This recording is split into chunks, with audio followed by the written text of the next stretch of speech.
On this episode of Narcissist Apocalypse, we talk with an abuse survivor named Karoline. And Karoline was married to a triangulating physical abuser. It's a story of trauma bonds, becoming voiceless, intimidation, gaslighting, zero accountability, and post-separation abuse.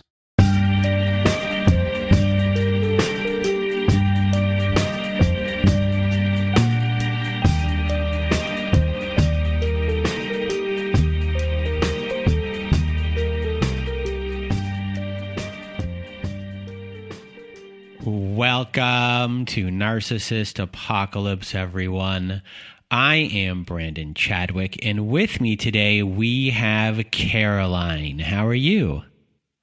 Good. How are you? I am doing well, and thank you for asking, and thank you for being here. And if you want to be a guest like Karoline is today, please do go to our website at narcissistapocalypse.com and click on the guest form button at the top of the page. There you can read all of our instructions, and please read them all and either send us an email at narcissistapocalypse@gmail.com or fill out our guest form and press the submit button, and please do send it in the format that we ask for. And we do have a content warning for this episode, for this survivor story, as we do discuss physical abuse in this episode. So that is your warning for today. And today you're going to hear Karoline's story. And Karoline endured emotional, physical, and financial abuse at the hands of her abuser. She's really gone through a lot and is trying to get herself out of the hole that her ex dug for her. And she's going to validate a lot of what people went through today. So a big thank you to Karoline for being here. And now I'm going to get out of my way and your way. Karoline, the floor is now yours.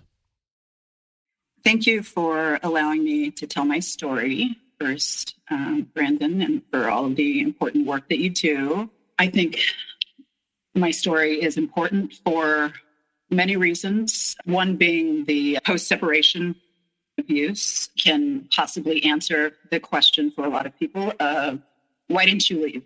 So I hope that I can communicate this effectively today. So my story starts with my upbringing to a firefighter, paramedic father, and a homemaker mother. I have one sister who's 3 years older. We started off, I feel like, having a pretty good life, middle class and upper middle class. We moved to a nice community to go to better schools. Dad was always a workaholic, and mom just kind of had odd jobs here and there. Mostly her job was taking care of the home. From early age, I can remember their relationship being pretty volatile, pretty turbulent, very passionate, kind of up and down. And that is the earliest memory that I have of them, where they would be in a giant fight. And then as a firefighter, my dad had to go stay at the station 3 nights a week and then be home 4.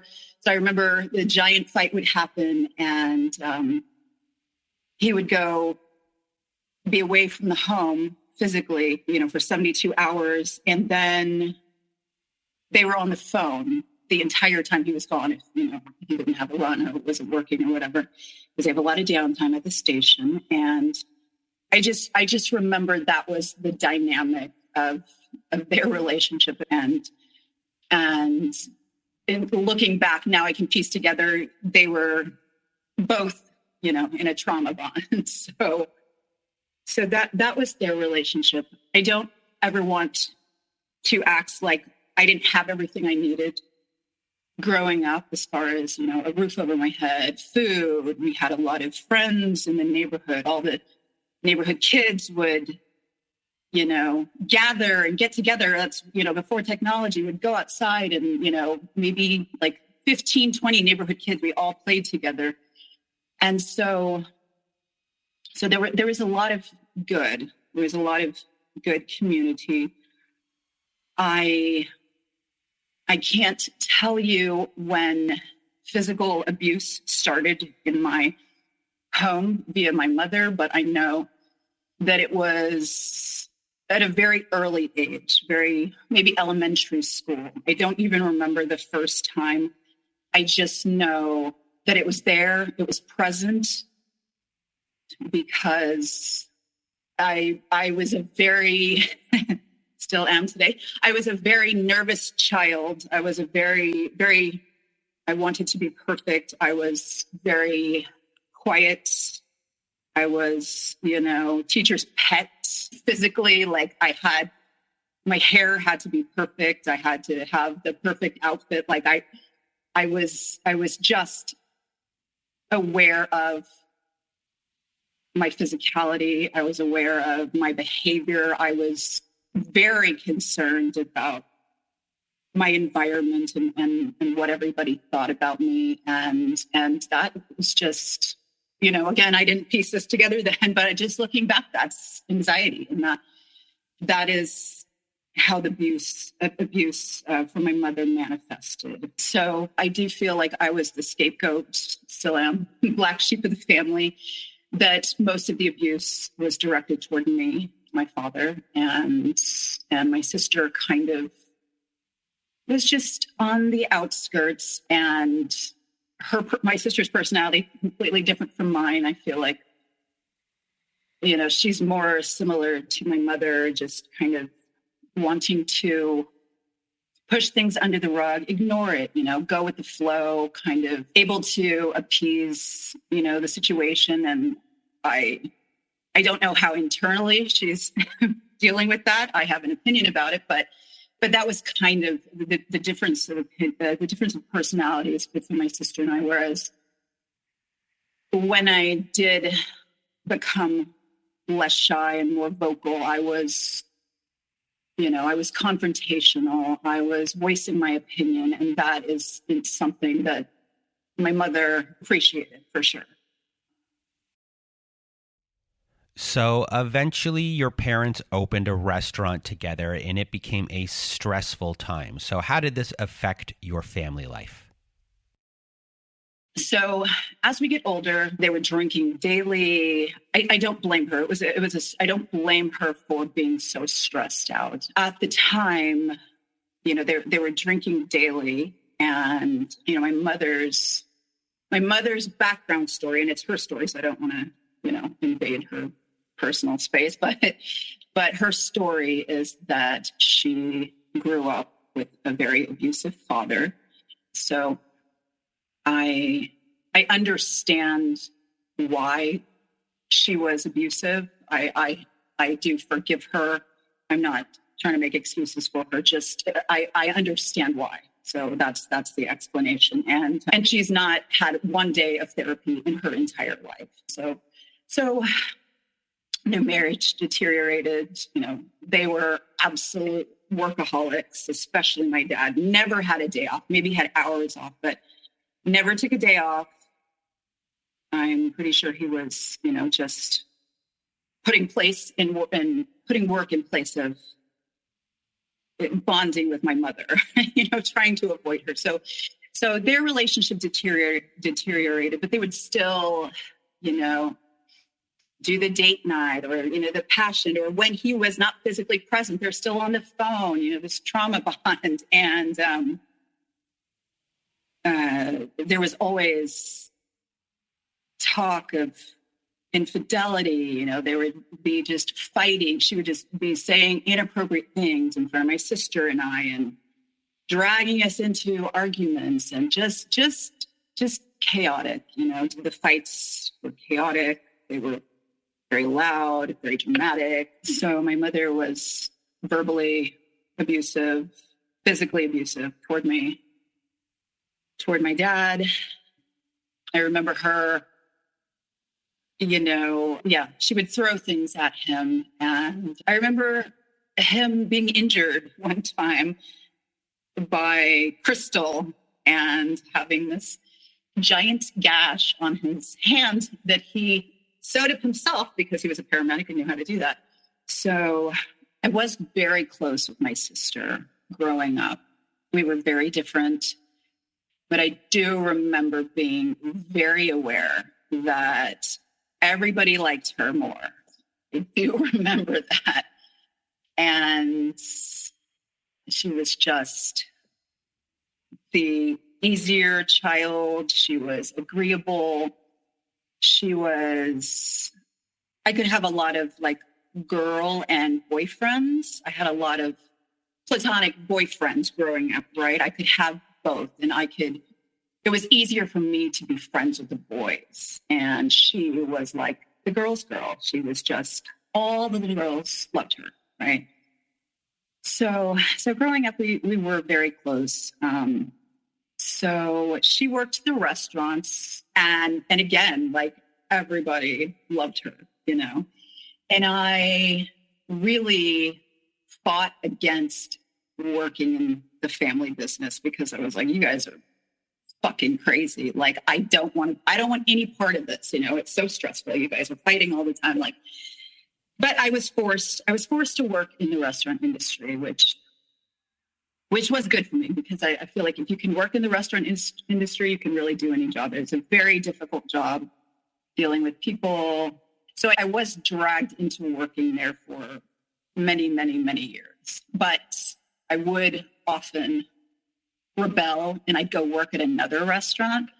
And they weren't really mad about that. They were too busy to let her do her thing.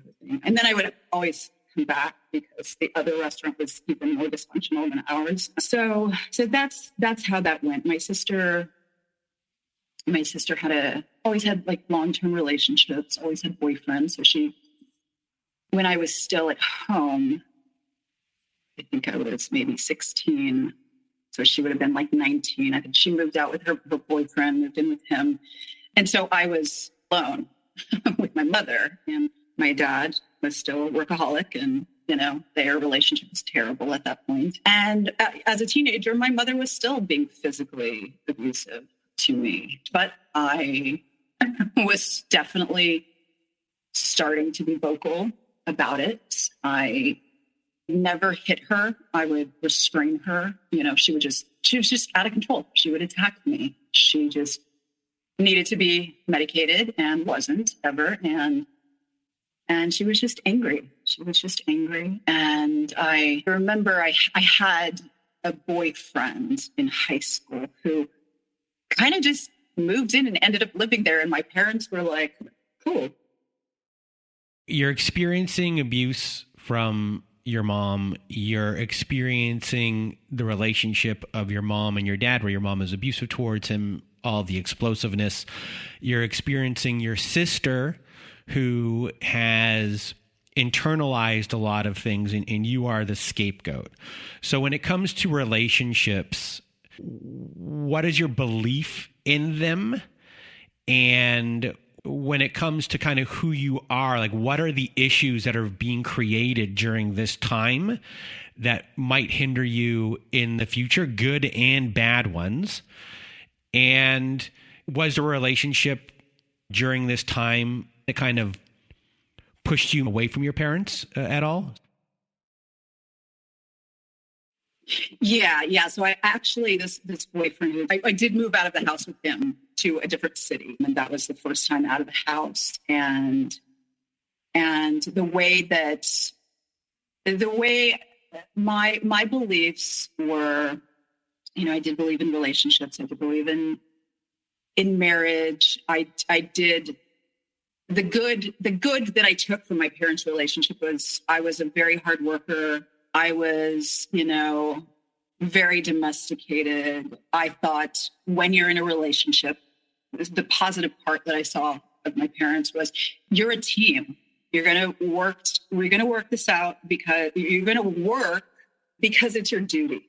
It doesn't matter if you like it or not. You're going to do that. So I don't think that's a terrible, piece that I took away from watching them and having a strong work ethic. So that was a big piece I took away from them. Yes, how it changed me, the abuse. I was becoming an adult. As a teenager, I was 18 when I moved out, and I was a drinker. I used marijuana. I was still full of anxiety. I had so many stomach issues, medical issues. I was healthy, but not mentally. And I was very, very insecure, had really low self-esteem. I had body dysmorphia for sure.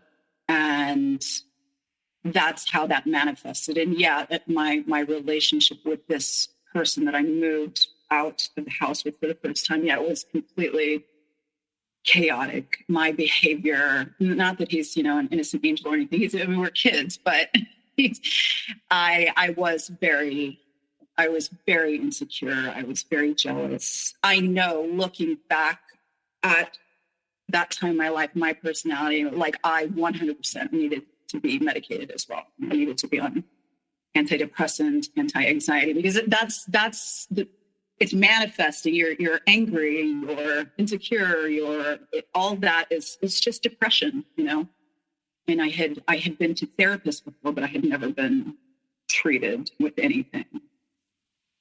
So that boyfriend in that new city led to me being in a relationship for 2 years with my first romantic partner, Narcissist. He was quite a bit older than me.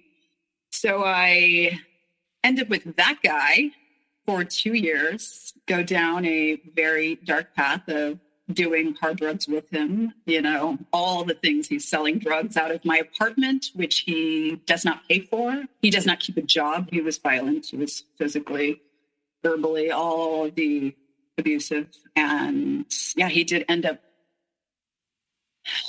strangling me one night. I fought back and I went to jail that night, and I was 19. That incident really kind of changed how I viewed the police when I needed them in the future. It was trauma. It really made me just question whether or not to call the police if I'm going to get arrested. And I'm not blaming the police. It was the system, the whole process, because I was arrested because he was choking me, he was strangling me, and one of the neighbors called, ended up seeing the police reports and stuff, and heard me say, "Stop choking me." But when the cops got there, I said, they said, "What happened?" I said, they asked if I touched him. Yes, I slapped him. And then they have to arrest you. That's domestic violence, but I didn't know that at the time. So anyhow, I'm with that person for 2 years. We're off and on drugs. He is an absolute cloud of doom. He was a terrible person. So that relationship ended. And after 2 years, I moved back to my hometown. So I was close to family. I was close to all my old friends, hometown friends. And that support system, I believe, is the only reason I got away from this person. So you're single. You do end up meeting the person that this story is about. So where did you meet this person, and tell us about the beginning of this relationship and who they were? So I met my ex, who would be my ex-husband. Let's call him Biff, a bully from one of his favorite movies. So I met him on MySpace, and he was a musician, and he had a page with 10,000 followers, right? So we were in the same state, but we were in different cities, about 2 hours apart. And he sent me a friend request, or however it went. And it was some sort of promotion, right? So it wasn't even a personalized message. It was something that he sent to who knows how many people, but I was like, oh, that guy's cute. So I accepted his friend request, and then I wrote him a message. He wrote back, and we started communicating within MySpace, and then we got each other's emails. So we would email long letters, and we did that for months. We did that for 4 or 5 months, never meeting in person. We were only 2 hours away. He was very carefree. He was just completely different from me. I had a very, structured life, very age appropriate life. He was 4 years younger than me, but, he was just living the dream, musician in his little hometown, he's local celebrity. And so I thought it was very exciting. And I thought the way that we communicated so openly, and the way he was so vulnerable in his letters, and just, that was kind of the draw, is that we were so far apart. We're so different. And I thought that was exciting. And very early on, it was just like calling me pet names. And we'd never met in person, never talked on the phone, calling me pet names. And, writing like, I think I could hurt you, like, I think I could fall in love with you. Just what we know now is love bombing. And what I know now about his personality is that it's so easy for him to be so alluring behind a keyboard. I mean, he is charismatic, but he's much more confident doing things digitally with women and attracting them. Yeah. So that's where we started. We eventually meet. I go to his hometown, and there were a bunch of pictures of him online. There were band pictures, and he did say before the first time we met, like, I'm feeling a little bit insecure. Like, he was kind of warning me about his physical appearance. And because he was the first catfish, so he would take like flattering angles and, cute face, but he was a big guy. He was a big guy. So he was kind of warning me about that. But, when we met, I didn't care again. And so we met at one of the clubs that he worked at, one of the clubs they played at, and sat and talked for hours and had our first kiss that day. And then after that, we started seeing each other, but it was me going to his town 2 hours away because I had a car and he didn't. So we did that. He said, I love you, very quickly. He acted like future faking. We're going to have a future. And then one day, suddenly, like he does, because it makes him feel very attractive.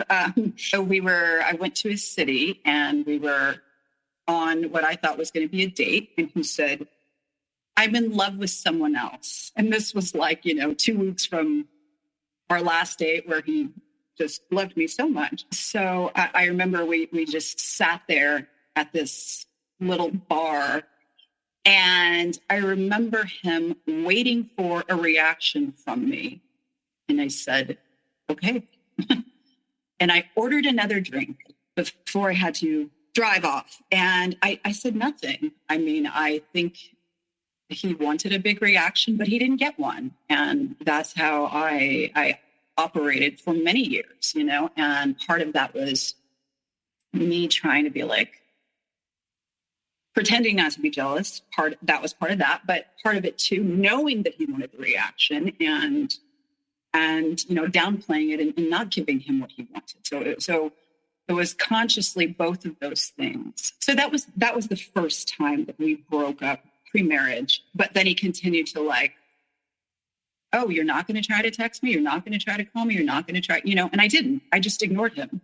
I ignored him for a long, long time. And then, I was off with another boyfriend and we were still on, MySpace. We're still seeing each other's activities or whatever. And yeah, anytime I was with somebody else, he's suddenly very interested in me, of course, because he could lure me back, and he did.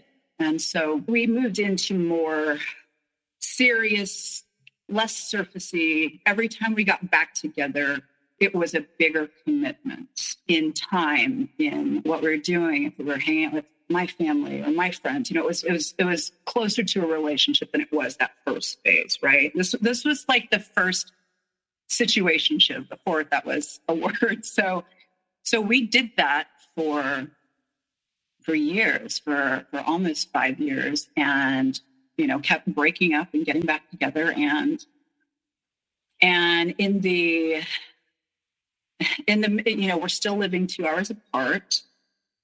And one of the big pieces of the relationship that never, ever changed was other women. So my circle was my best friends. I'm glad to be surrounded by them. They're responsible citizens, age appropriate. They have careers, they have houses, they have cars, they have, all the stuff. His circle was a bunch of musicians, not too far age difference from me, less than 5 years different, but living the lifestyle like him. Broke musician, no cars, just freedom, right? So his circle was very different. And these women, just when I would be with him out in his town, or we would run into somebody, somebody that was one of his best friends, so I was told. I would find out later, none of them were platonic friends, but which I could have figured. But if I asked him 72 times the same question, he would, gaslight me and lie about these relationships. So we're out and about, and it was literally every woman was just so rude to me. I'd be like, hey, what's up? And they couldn't even say hello to me.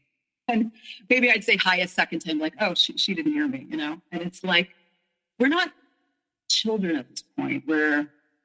Whereas as our relationship went on, he was getting into late 20s, into 30s, and I was already in my 30s. So I didn't have people who interacted like this. And certainly none of my friends treated him that way, even though they had a really strong opinion about whether or not I should be with him. So there was a lot of that. And there was a lot of, I remember one time I went to go see him, and he's sitting with this woman, let's call her Holly. He was sitting with Holly and at a bar, and she had always been really rude to me. And like, he was supposed to meet me in a different location, but he didn't. And then I'm like, I'm leaving. I had other friends in the city. I was like, I'm not going to wait for you. And he's like, I'm at the bar with, blah, blah, blah. And come meet us here. And I was like, no, absolutely not. So they both ended up coming to where I was. And again, it was the smirk, because I was clearly irritated, And then he's with this other woman, and he worked very hard to get a reaction, and I worked very hard to never show. I'm like, I'm meeting you. It's disrespectful of my time. I never let him know that it was about the other woman, because that's what he wanted, So, but I did not appreciate these women treating me this way that didn't know me. And I don't treat women that way. I didn't treat them that way. So there would be a lot of that. We'd go to, he'd be performing with his band, and I'd be there with some friends at a table, and some random girl comes and sits with us. And it's one of his little girls. And then he comes and introduces us, and she's just gives like a ridiculous name, like, my name is Snuffleupagus, or, something absolutely ridiculous. And again, I'm in my 30s. I'm just like, why are you acting this way? What is he saying to you? What kind of triangulation, what language is coming on the other end where it's like, when you see my girlfriend, disrespect her, But it was something. He was saying something. I just don't know what it was, because it was all of them. It was all of the women that were in his orbit. And yeah, it was very hurtful. And I never said anything until, I think till we were married, I'm pretty sure, because I didn't want him to play on that more, because I felt like if he was already acting like that, trying to use these women against me, then it was just going to get worse. And then it was, social media, like, by this point, I think we were in Facebook land, right? So then it's Facebook, but you can see other people commenting or whatever. And it was the same thing. It was women writing stuff, sexual stuff on his Facebook, or like stuff directed at me. Just like the immaturity it was not something I understood. And I was like, I need a commitment. I need a label. I need this. I need that. And he did. So we had a lot of fun. Was our relationship, because it was long distance. Every time we saw each other, it was like we were on vacation. So that was the dynamic. It was fun. There was a lot of, friends around, a lot of, drinking, going out, going on, weekend trips, or that was the dynamic. There was no hints of reality. Right. And I really suppressed the big parts of my personality, which is like asking questions, just asking for these things that I was used to in other relationships. Like, where I remember him being in the shower and I'm in his town visiting for the weekend or whatever scraps of time we have. And he's in the shower and I can hear texting for like 45 minutes back and forth. His phone is, dinging and coming back to me. And the adult thing would be like, oh, I was just talking to Billy, or, but it wasn't. He would never do that because it was a girl. It was another woman. And so there was a lot of that. And I would do things like, my phone, I would get a text and I would be like, that was Samantha. Or, I would try to lead maturity by example. That's without saying anything, that didn't work, but I tried. That's what I tried to do.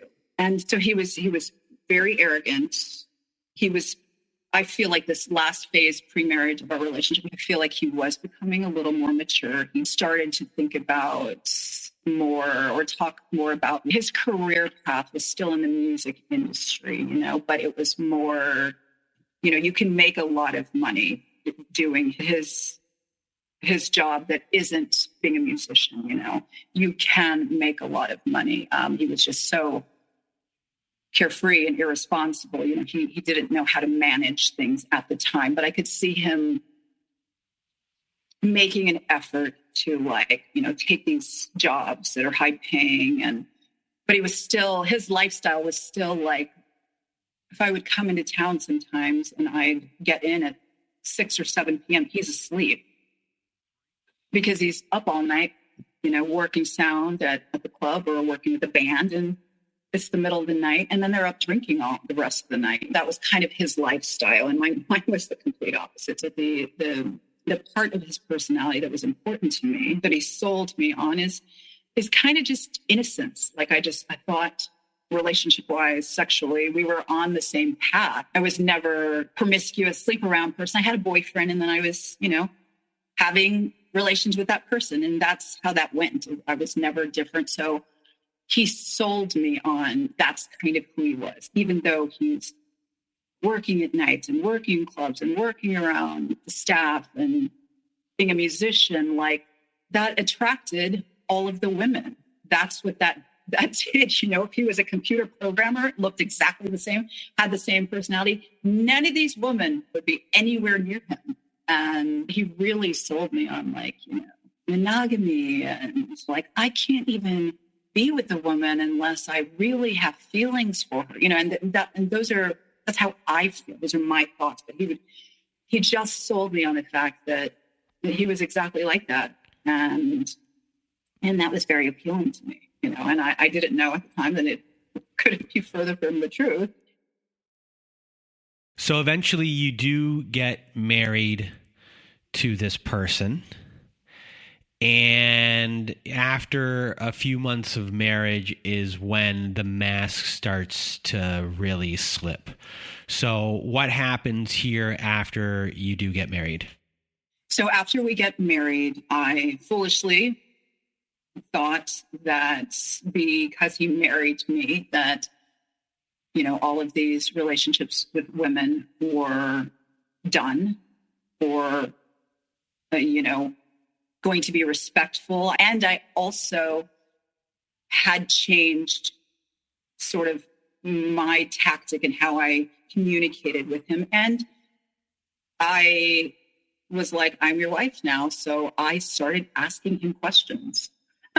It would seem that would be, not a problem, but when you're with a narcissist, it is. So that was the big change. And he reluctantly starts answering, and he's in tears most of the time. And, oh my, I'm so sorry.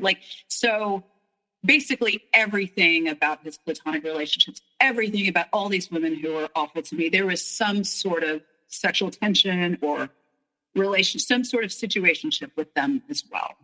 That starts unfolding, and we're still living separately. He took a job out of state, so we're still living separately. And so every time we see each other, it's still like honeymoon. It's still, because we've never lived in the same space. We've never done boring things together. We've never, day to day grind, let's do the dishes together.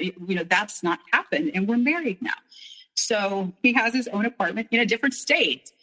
And he moved to this state from his hometown, packed light, and I'm partly moving into this new apartment too. And so he's my husband. Guess what? I'm going to go through your stuff, husband. So he's got journals and journals of his ex. I don't even know if they were boyfriend and girlfriend. She was also like the third person in our relationship the whole time we were dating. It was kind of like this woman he puts on a pedestal, the one that got away, basically. And he would do things to make me jealous or say things about her. And I could never live up to her, that's kind of how he tried to make me feel while we were dating. Like this, she's a musician. She's this, she checked all the boxes, right? So that was before we were married. I was very insecure about how he made me feel about that. And so he packs almost nothing, but he is sure to bring all of that person memorabilia into this apartment. And so I find something about her, and I asked him about it. I said, why, if you pack so light, why is this here? I wasn't even get rid of it. I just was asking a question, because if you do something, you should be able to answer the question and be accountable for it. That's it. That's all. It was going to be a conversation. I wanted him to open up about it, because all these things were dangled in my face and thrown in my face when we were dating, but we never really had a conversation about it because he wouldn't talk about it. And I just wanted to release it, get it out. You're married to me now, And so it was a journal, and it was so he was in bands. And so there was 15 songs about this woman. One of them was her name. Her name was the song, right? And it was just ridiculous and cringy. But anyway, so it's the versions of this song in this journal. And I'm tell me about this. Why is this here? Why did you keep this? Why is this special to you? Blah, blah. And that was, we had not been in any fights prior to that, because long distance, because I was trying to keep cool, because I was not trying to rock the boat. And so he was enraged. We had never talked to each other this way. He was enraged. This was a beautiful apartment, luxury apartment. He took the journal, started ripping out pages, running through this large space, this large apartment, pulling out drawers, so everything's on the floor, running from room to room, screaming, taking these pages. Then he goes into the bathroom, throws the pages in the sink, and sets them on fire. And that's because I asked a question. Yeah. And that would never change. That would absolutely, asking questions, bad wife. And it was very confusing. And he had to drive me to the airport. And I think I left early from that trip. And driving the vehicle as a weapon definitely was a theme in our entire relationship. It's terrifying. So he drove me to the airport like a crazy person. And I opened the door. I'm barely out of the car. and he, races off. So that was the first big explosion. And I don't even remember how we worked through that or what was said, but we did. His job ends up getting cut early in that different state. I thought that was a good, exciting thing because he was finally, we were finally going to live together. So of course, where does he go when his job is cut? His employer did not plan for it. They were opening up a big club is what was happening. So the employer did not plan for layoffs. His salary was cut off like instantly. So basically he's my husband. He has nowhere to go, but my home, of course, and I had no problem with that. And I thought it was a good thing. I thought the universe was helping us, like, yeah, we're finally going to be together. So he comes into my home and, I don't know at what point it was, but we're still married less than a year. He's brought all of his possessions, the possessions that he does have, into my home. And I'm discovering phones that aren't connected, but you can still like use the internet or use Facebook or something, those type of devices. Like I'm just finding all kinds of stuff, messages from these women and inappropriate conversations and pictures, like literally 500, maybe 1,000 pictures of, the ex-goddess who's on a pedestal, and just gross stuff. Pictures of a woman who, this one wasn't even on my radar because she was one of two women who was nice to me. A picture of her in her underwear, legs spread, camera between her legs.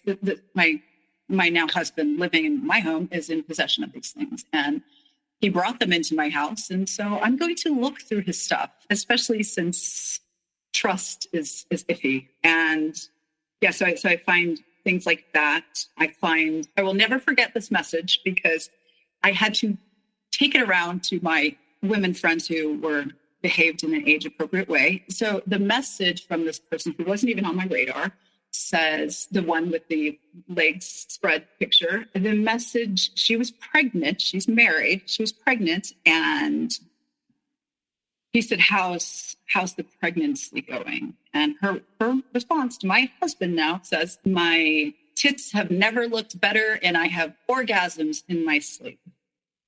That is verbatim. That happened, 15 years ago? And I remember it perfectly.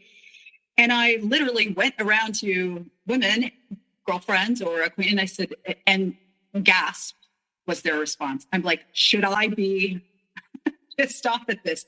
Because of course, when I confronted husband about this, the gaslighting, the this, the that, I'm just like, why is every woman in your life just think it's okay to disrespect me and treat me like shit? Like what is happening on that other side of the conversation? Why is this happening? We're in our 30s now, and so after that discovery of that text, he takes my phone and, this is gaslighting advanced course. He takes my phone and he messages someone I dated who he's met.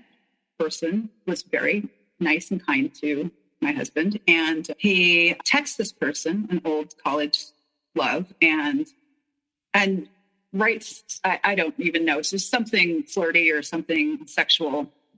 And my friend, who, he was still my friend, he was an ex-love, but still, kept in touch, had a good relationship. And he says, are you okay? I know this is not you. Is everything all right? And then my ex makes me call him on speaker. And he says, my friend says, I know that wasn't you because I know you're writing. And so that enrages my ex because why does he know my sexual writing so well? So gaslighting, deflects, no accountability, so I'm just finding all of these things with women and these inappropriate conversations that are happening, and we're married. And I'm I'm really shocked. I really am, because I did believe that, like, I didn't think he was virginal, nor did I want my husband to be. I just thought we were on the same page. Like, I'm married. I don't want anybody else. I didn't talk to men like that. And if somebody tried to talk to me like that, I certainly would shut it down, So, like, the trust was completely eroded. I was distraught. I was upset. We went from having a very sexual pre-marriage and, post-marriage relationship to I was just like, I'm not interested. Like, I do not trust you. I just have these, I'm a writer, so I have a very active imagination. And these visuals in my head were not making me like want to have sex with my husband. And I was always an object to him, which I discovered. So that did not go well. That did not make him happy.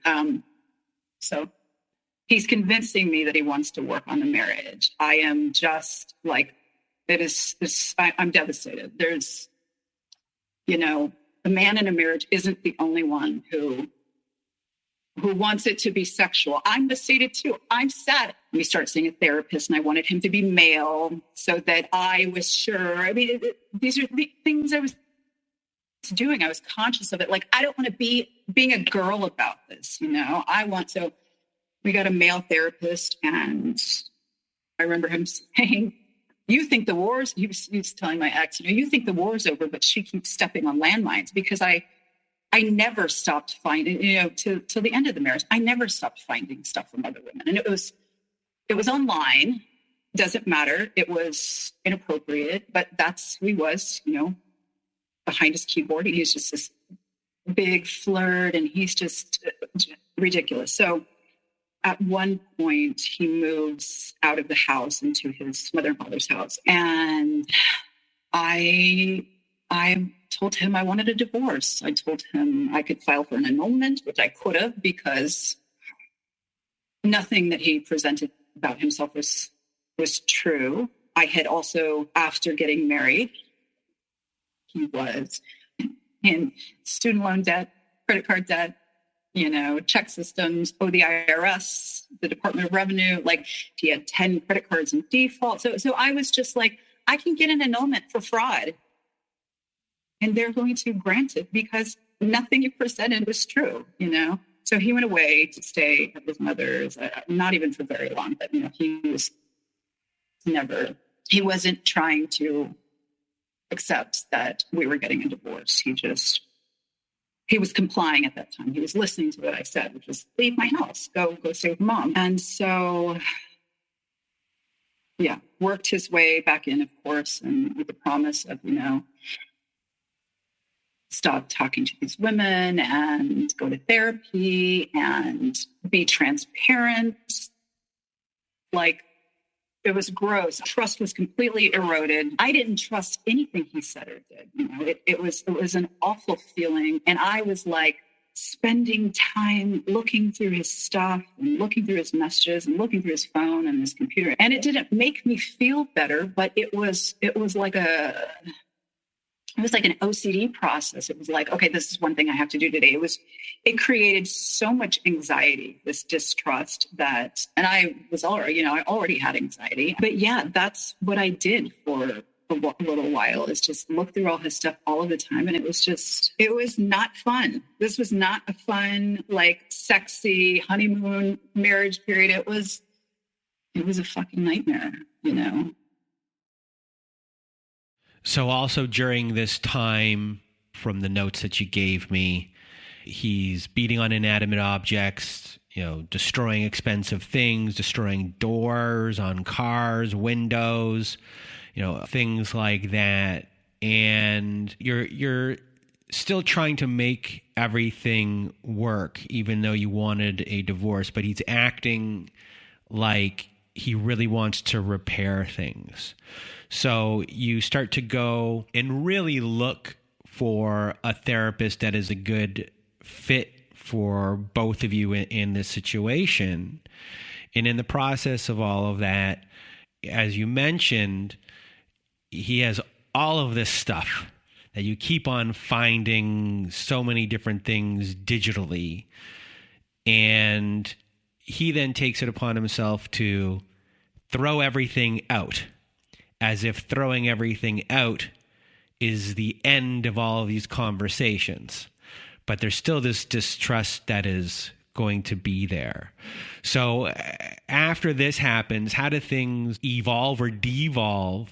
And where are you both at here, where he wants it to be over and you're like, no, we're not there yet?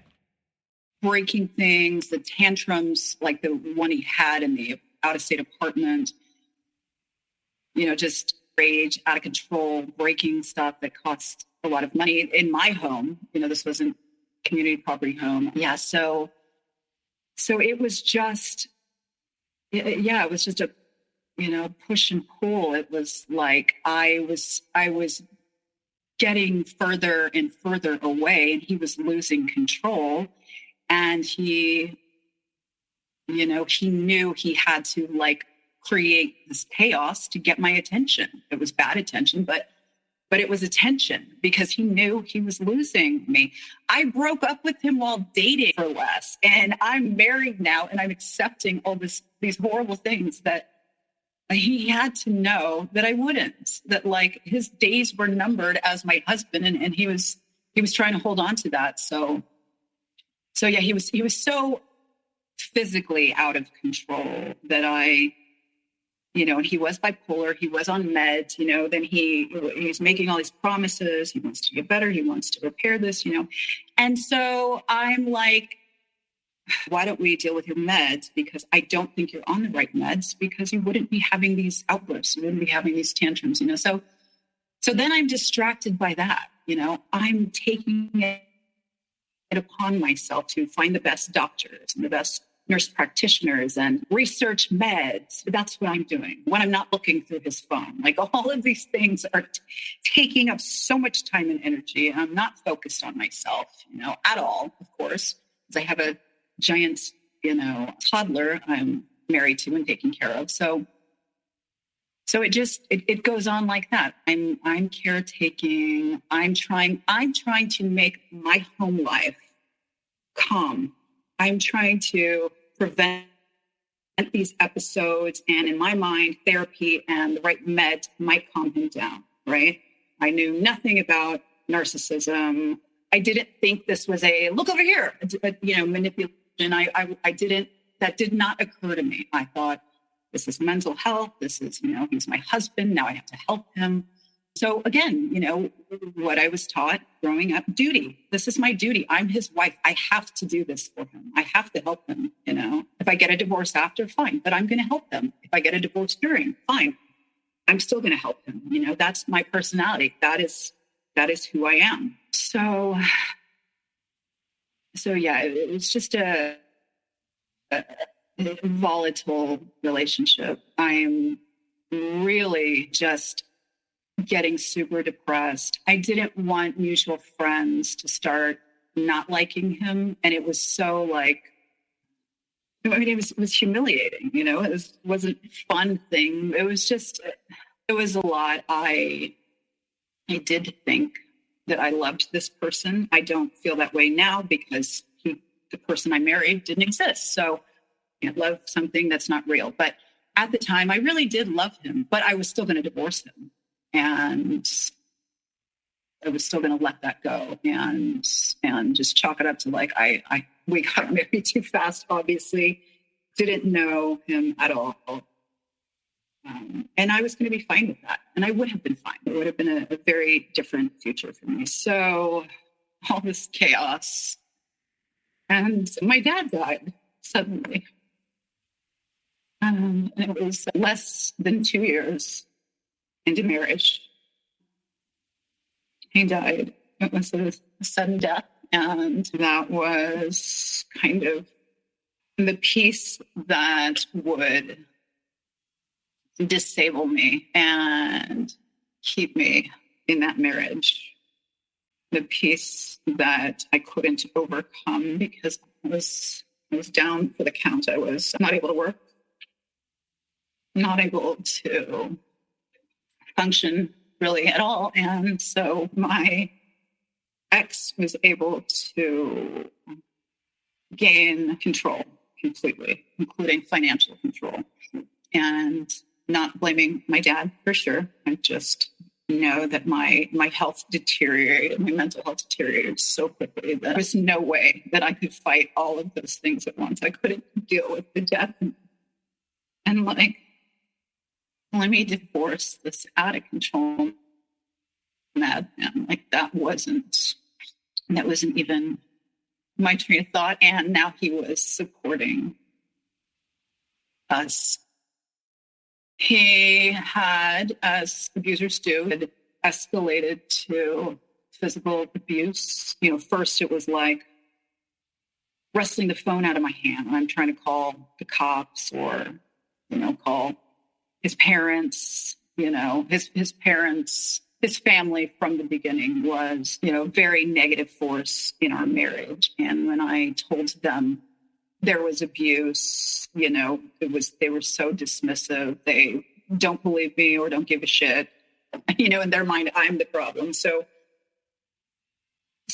sometimes during his rage episodes, I would call his parents, and because if I had to live with this asshole, they had to listen to his tantrum too. So I'd put it on speaker and, you know, let them listen to him call me a cunt. So like, I can't tell you how many phones he broke, or poking my shoulder, or like, you know, pushing my head, just like gross, you know. And I was very intimidated by him, but I never touched him because I was terrified of what he would say and what he would do. So I never responded. So yes, by this point, he had already tried to strangle me, thrown me in the pool in the middle of winter. So the physical abuse ramped up, and then my dad dies, and he's out of control. I mean, he's so distracting. He's so destructive in the house. Like, I'm in bed like almost all day watching Ugly Betty. I watched like that entire series. So inconvenient for my husband when wife is sad. My emotions are inconvenient for him, and they make him angry because I'm a wreck.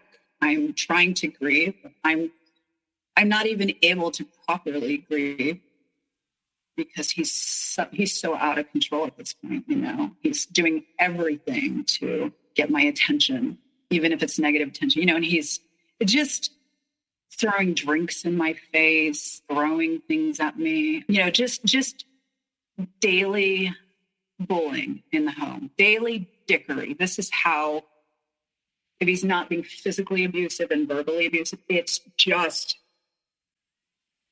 picking at me, you know. If I say the wrong thing, if I don't ask him nicely enough if he did the dishes, you know, just a bully, piss and vinegar, always fucking pissed off, continuing to use marijuana every day, drinking, but he's on this cocktail of meds that I and other doctors keep saying, you're going to continue to have these rage episodes if you don't try to stop the marijuana, see if these drugs work on their own, you know. So there was a lot of that focus spent on that, right? Because I just wanted calm in the home. And of course he wouldn't do it. And then, you know, trying to like feed him the healthiest food and just anything to me that would science-based do something to your body that might calm you down or have, you know, take sugar out of your diet. But then I'm controlling wife who controlled what he ate, right? So that's how that got spun, of course. So yeah, I am down for like 2 years. I'm really mentally disabled. I could not function. I had a lot of shame and guilt about my dad's death. You know, he was an alcoholic, and that is what eventually killed him, and not disparaging him at all. My dad was an amazing man, you know, he was flawed. He had a problem with alcohol. And when an addict dies kind of on your watch, like the PTSD and how like I wasn't there and I was in a different state, but like I missed his call. Like the PTSD of like not being able to protect my dad from that death, just like it was all consuming, I'm suicidal at this point. I'm just down and out, and I'm still helping my husband with all his medical issues. And I'm 36 at this time. I finally get on meds. And now I was dependent upon him. He was supporting me and the animals, and he hated every fucking minute of it. He was keeping tabs. He was keeping a tally. He was fucking pissed off that he had to have a job like a normal dude, not working in the clubs till 3:00 in the morning so he could, interact with these women. And he had to have, a grown-up job, and he hated it. He resented me. And we were so lopsided by this point. Like I was like teaching assistant, low paid job, whatever, I started to be able to work, but it wasn't anything substantial, but I did my best. That was my best, So you're dealing with your own mental health struggles. He's finally found a decent job, but you're still struggling like big time financially, and all of his debt and credit cards, etc., really come back to haunt you at a certain point, and you have to file for bankruptcy, which your mom mostly pays for. But this is a big step to the beginning of the end for you guys. So what happens from this point to kind of get you into like the beginning of the end, that this relationship is almost done?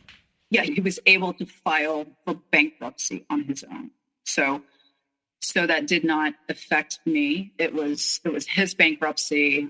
So that happened. Then he got on all my credit cards. He got on all of the bills for the house. I asked him to do that so that he could start repairing his credit again. I allowed him to do that because I'm his wife and I'm not a narcissist. And I end up selling my house and, use the money to pay off my student loan debts and our marital debt. And so we have a fresh start, financially. We're still going to therapist after therapist because he's still convincing me that he's working on this marriage. In the meantime, he's attempted to strangle me multiple times. The last time, I guess it really scared him. It really scared him because he thought he was going to jail that night. So he stopped drinking alcohol. He had, by then, switched to a nurse practitioner who got him on a different cocktail of meds. And there were improvements, but mostly it was he had learned how to manipulate the situation and push it as far as it could go, whether it's physical, emotional, anything that was just on the cusp of not getting him arrested, basically. And by this point, like I had called the cops 20 times, 30 times.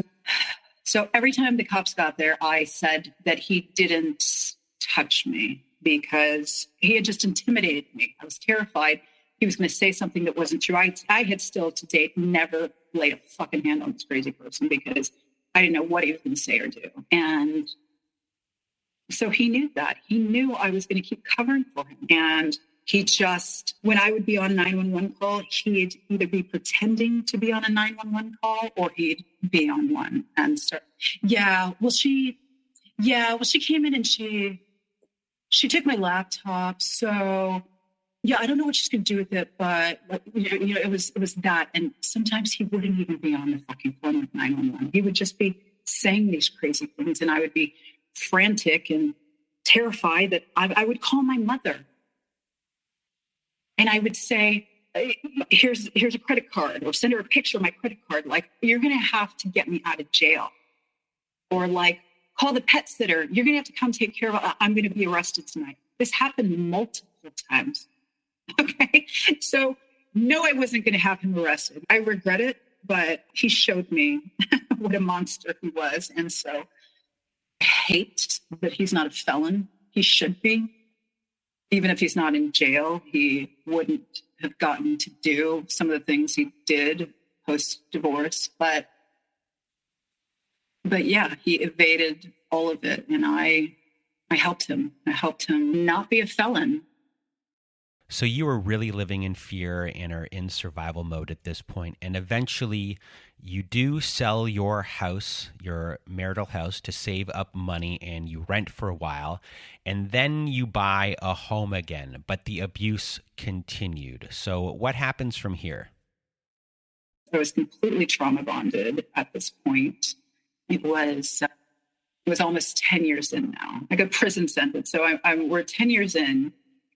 And by this point, I'm on meds, but I'm using booze to self-medicate, to fall asleep, air quotes, every night. I'm grinding my teeth. So just living in constant, just intimidation, fear. I'm frantic. I am a fucking nervous wreck. Like, I am just a shell of myself. I was always in shape, and I've put on tons of weight. And he was sure to always, comment on my body and how I used to be hot. So just daily, literally miserable. He is a miserable piece of shit. He is a cloud of doom.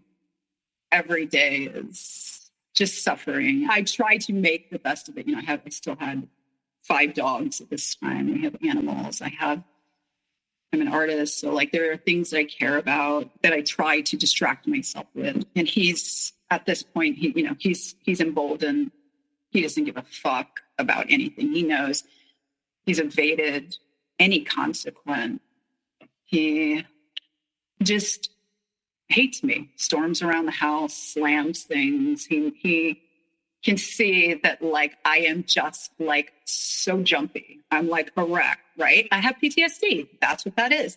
And he's just like deliberately loud, just daily, hourly dickery. Just if he's having his outburst, he just didn't care, because it was like I had shown him so many times how I was going to cover for him.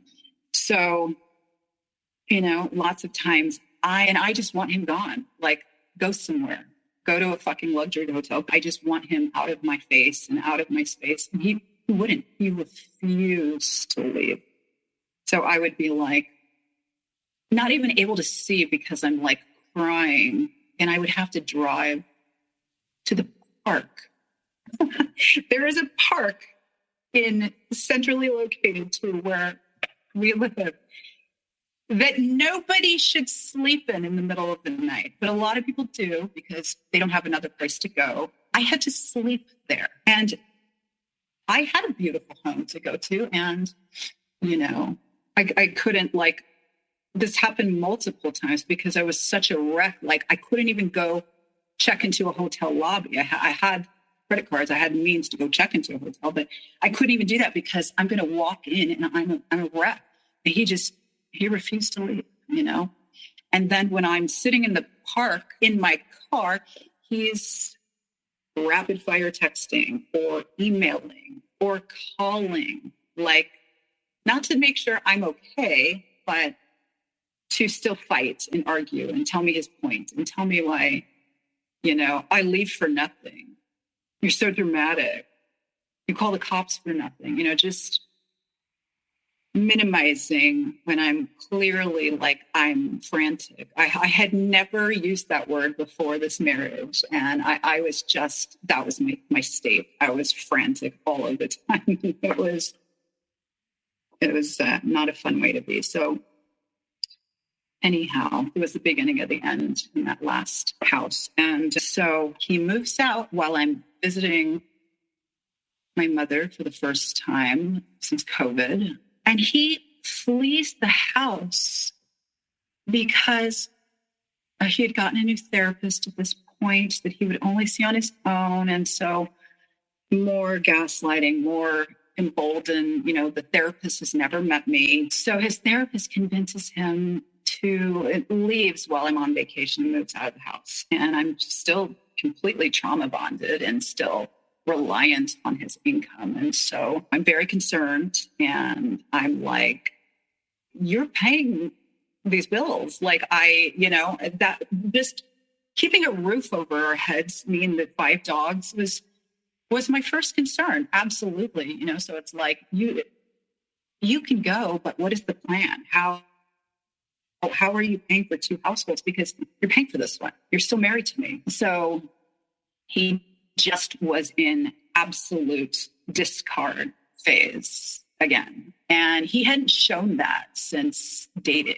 Like he really was done and checked out. And I hadn't seen that. So, and I do assume he was like seeing somebody else at that point or whatever. He took the marital paycheck out of the bank accounts, and was like, you got this, right? No, not really. So he continued to pay the mortgage only because he was on the mortgage and, he didn't want it to affect his credit, which was now amazing because of his, highly responsible wife who's a great influence. So he takes his paycheck and we have a little bit of savings. I had to go take that and put it in a different account. It was just mine. And we're still legally married, hadn't even filed for divorce.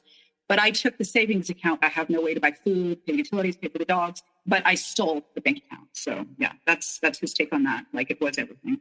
So I am just completely trauma bonded. Like that first 6 months of him being out of the house, I know it was the best thing for me. Now I know he did me a favor, but it was genuinely, and I have come off of drugs. So it was genuinely like coming off of the drug. And he was still breadcrumbing me and,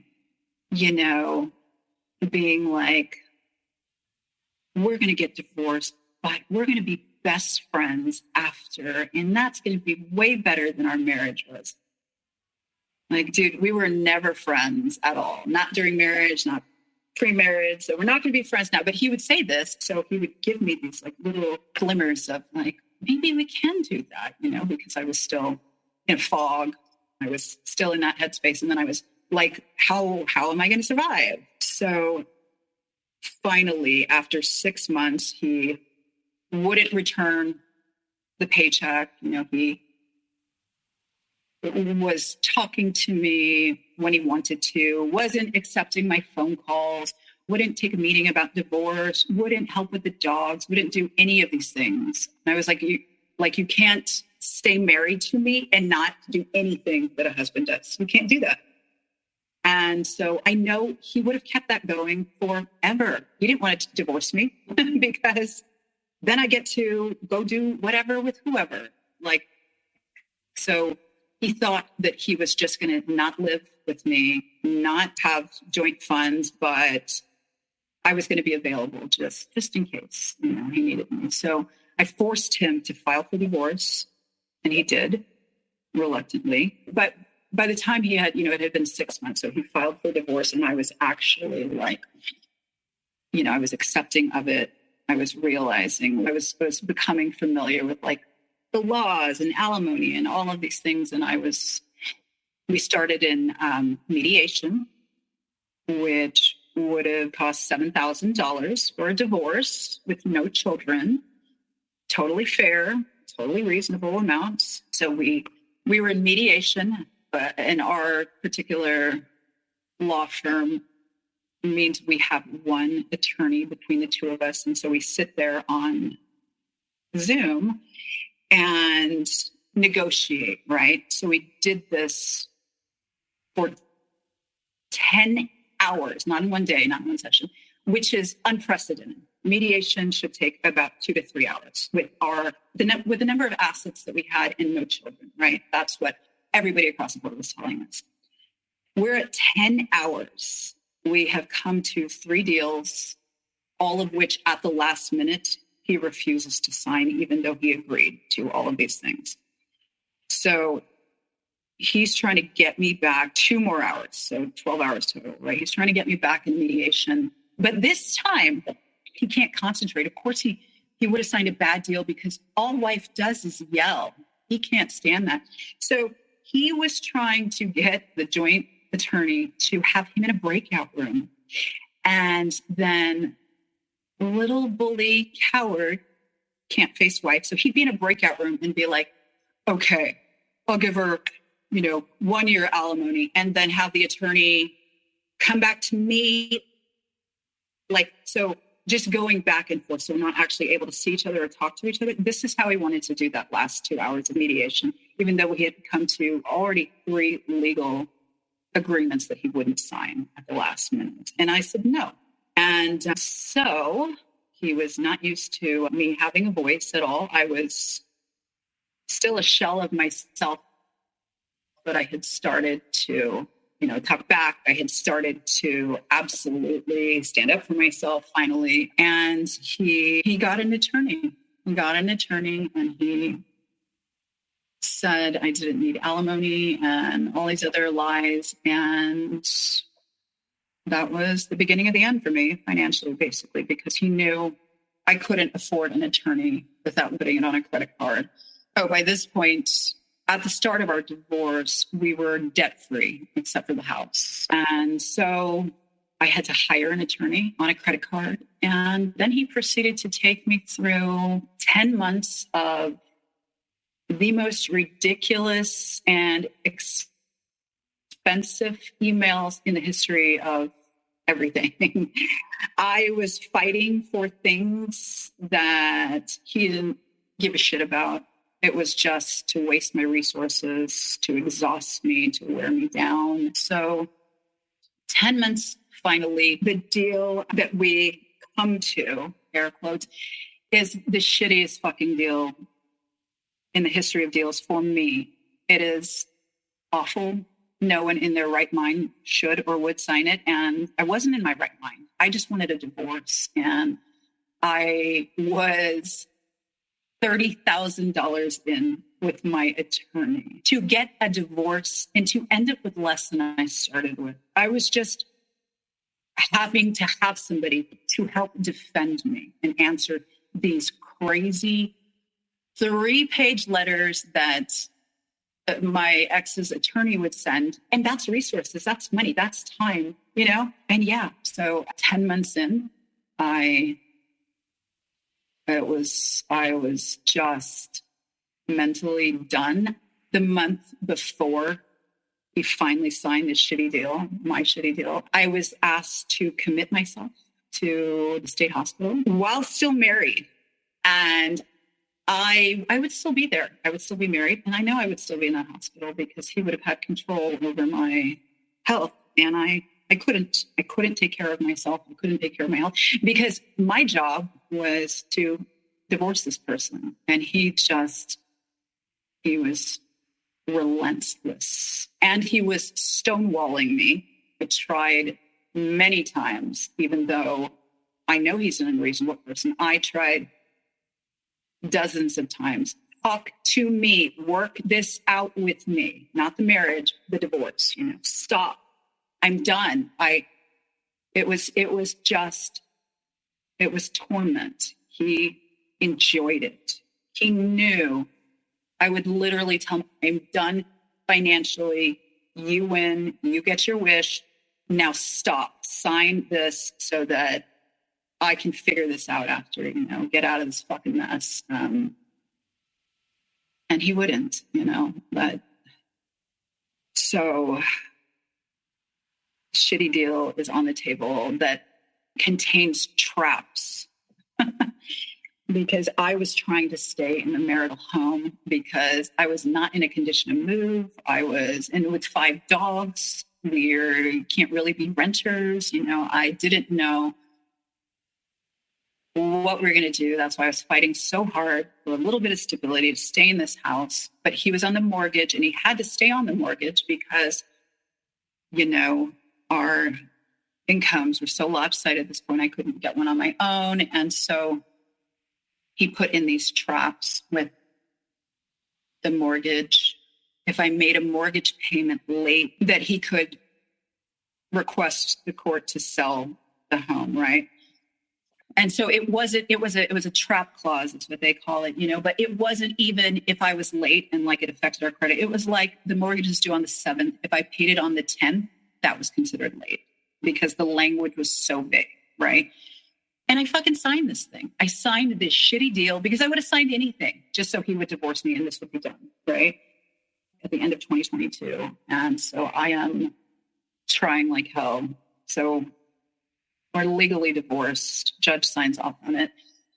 And it's 2023. And I am just like, I'm still functioning at such a low level, but I'm trying to get a life together. I'm in so much debt, like there isn't a shovel big enough. And then I'm trying to re-enter the workplace, and that's difficult. It takes too long. So middle of the year, 2023, I'm late on a mortgage payment.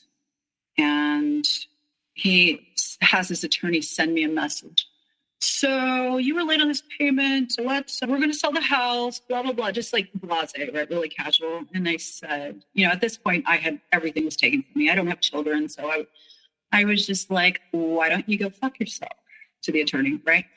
And then because they hadn't filed anything, he was just sending me this, like I was going to be like, yeah, let's sell the house, And then so that went back and forth for a little while. And then he ended up filing to have the courts force me to sell the house, which family law doesn't care about your divorce. They don't care that you're two adults who can't talk this through. They are going to do the thing that's the easiest and fastest. And that's what they did. The judge, I sent in medical records. I sent in records about domestic violence, how I'm disabled, like I can't move right now. Didn't give a shit, stamped it. So he's able to get a court order to sell the home. He gets a court-appointed realtor to sell the home. And it is the most horrific